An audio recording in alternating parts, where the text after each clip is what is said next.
Okay, so we start off and Roxy and Shia are showing the Wright brothers their time machine. I'm going to check it out, guys. You know, this is what we have. This is where we sit, and here are all these different buttons and things we push and pull and move around. That's right. But Roxy, she admits something. She says, we can use it, but we don't really know anything about it. So all they do is push things and pull things. They don't know how to get anywhere on purpose. It's all an accident. So she said they can use it. Use is a verb. It's spelt U-S-E, use. It's our first word power word for today. So let's find out how to use it. Oh, I just did. So use, the past tense is used, just with a D, same for the PP. And use means to do something with a machine or a method, an object, and so on for a particular purpose, okay? We can see that in our example sentence. Lisa used a mop to clean the floor. Lisa used a mop to clean the floor. All right, so now we're back in Orville, one of the other Wright brother, along with his brother Wilbur. Well, Orville now has a really good question. Of course, these guys maybe designed bicycles, as they did earlier, airplanes later on, but anyone who's interested in machines is often interested in other kinds of machines. So it might not be an airplane, but Orville wants to know how the time machine works. It's very, very interesting to him. He says, may I take a look? It's very interesting. I want to know more. Okay, so then Shia, he says, of course, meaning, you know, go ahead, take a look, see what you can. And then he turns to Wilbur and he goes on to ask him something that we talked about in yesterday's lesson. Their airplane didn't work. Yeah. Okay, so he says, so what was wrong with your airplane? Why wasn't it working? Okay, yeah, of course, getting the airplane in the air is one thing, but then being able to control the airplane, that's another thing, and that's the thing that Wright brothers had real trouble with. Wilbur says we can't get the controls right, so we keep crashing. The controls are those things that you put your hands on as the driver or the pilot to control, to guide the airplane or any kind of machine the way you want to. All right? The controls in a car would be that wheel.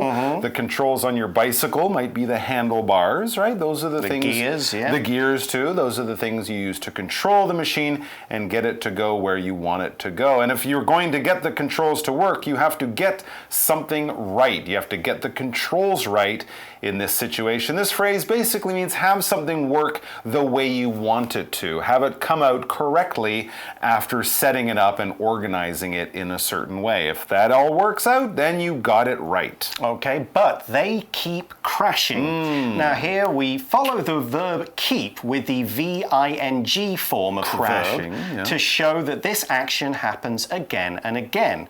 Like the teacher kept talking even though her students weren't listening. So they kept crashing, which means they crashed again and again and again.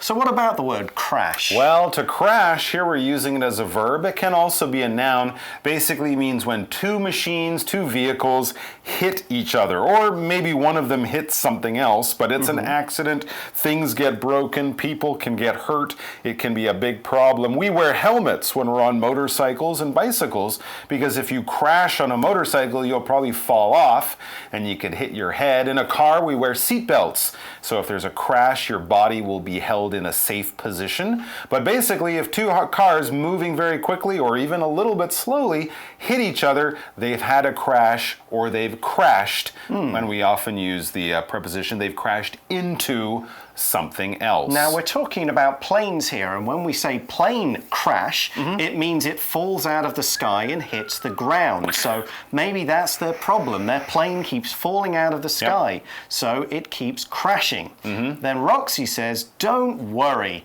I'm sure you'll make it work.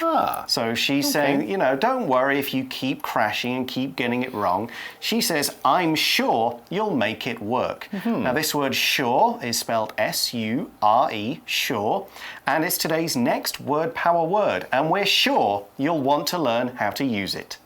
Here we're using sure, of course, it's an adjective, and if you're sure about something, that means you are very, very confident. You know it is true, you know it is right, you know it is going to happen. Is Bob coming to the party tonight? Oh, I'm sure he's coming tonight. He was really excited to be here. There's no question, there's no doubt, there's no way I'm wrong because I'm sure. For example, Ben is sure he left his keys at home, but he can't find them there. Ben is sure he left his keys at home, but he can't find them there. Now it's time for today's Magic Box.